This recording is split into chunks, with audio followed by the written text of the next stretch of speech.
Tom Piotrowski over at CommSec, also a music aficionado. Are you happy about the cold chisel? That feels like they've always been best, there. That could be the best news of the day, Pete, and that could actually have an impact on the market. You just don't know.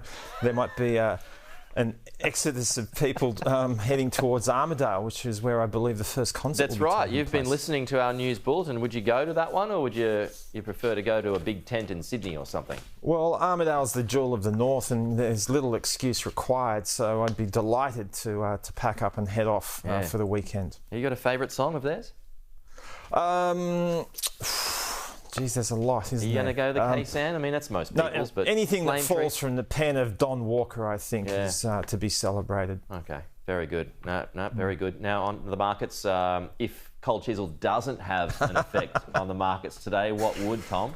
Well, what will is the monthly inflation numbers, Pete. So that is I suppose the peak of the week in terms of our own news. So we'll get to that in a moment. But US markets were generally, I suppose, a mixed affair. On the one hand, you had the Philadelphia Semiconductor Index, which is a measure of the tech sector, hitting a record and closing high, gaining 1.6%.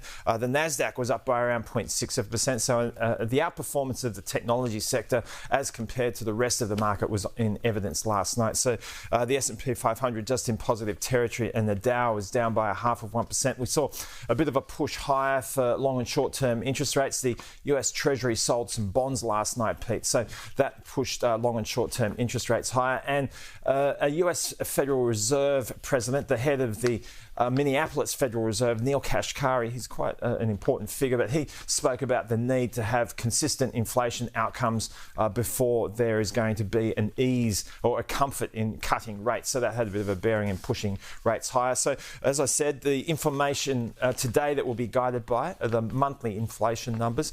There's quite a few figures to look at, but the core measure of inflation at an annualised pace on a monthly basis is 4% is what the market's expecting. If it gets above 4%, that's going to be troublesome for the markets. Got it. Tom, thank you.